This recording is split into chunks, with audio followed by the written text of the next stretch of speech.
তো গাইস সামনে হিটলিশ আছে, তো হিটলিশের এনিমিগুলোকে মারার জন্য আমরা চলে আসছি। তো গাইস এখানে দেখতেছেন অনেকগুলো হিটলিশ এবং অনেকগুলো এনিমিকে দেখার পরে আমার মন শুধু একটাই কথা বলতেছে, কি করছ তুই? হ্যাঁ ডিপজল ভাই, এখানে আপনার মতো আমারও একটা ইচ্ছা হচ্ছে এদেরকে সবাইকে কুপামো। তো যেহেতু এখানে দা দিয়ে চলতেছে না, গান দিয়ে চলতেছে, এই জন্য সবাইকে আমি শুট করে দিতেছি একে একে করে। তো এখান থেকে আমি একটা কিল নিয়ে নিলাম। নেওয়ার পরে এখানে আরেকটা এনিমি ছিল সামনে, তাকে আমি কয়েকটা ড্যামেজ দিই। তো আমার একটা কিল চুরি করে নিয়েছে, সমান সমান হিসাব করার জন্য আমি একজন একটা কিল চুরি করে নিয়েছি। তো এখানে একটা প্লেয়ার আমার কাছে রাশ করে দিয়েছে। তো এই প্লেয়ারটার কাছে একটা এডাব্লিউএম এবং একটা শটগান আছে।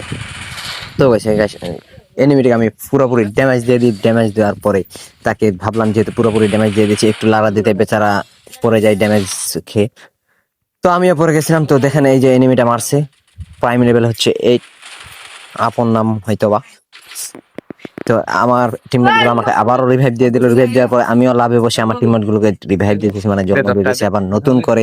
তো রিভাইভ দিতে দিতে দেখতেছেন এখানে ঠিক সেম এনিমিটা, যে এনিমিটা প্রথমে আমাকে মারছে, ওই এনিমিটা এখানে দেখেন আবারও চলে আসছে। একটুর জন্য আর 2 সেকেন্ড দেরি করে আসলে আমার টিমমেট গুলো সব রিভাইভ হয়ে যেত, কিন্তু বেচারা এসে হাজির হয়ে যায়, যার কারণে আর রিভাইভ হয়ে যায় না। তো এখানে সে একটা ফাইট নিয়ে নেয়, কিন্তু যেহেতু সে এডাব্লিউএম চালাচ্ছে, যার কারণে একটা এডাব্লিউএম দিয়ে লাগার পরে ইউএমপি দিয়ে কয়েকটা লাড়া দিতে আমার সারা হয়ে যায়। দেখেন আপনারা দেখতে পারেন ওই এনিমিটাই যে আপন প্রাইম লেভেল 8, সেম এনিমিটা আমাকে আবারও, মানে কি বলবো।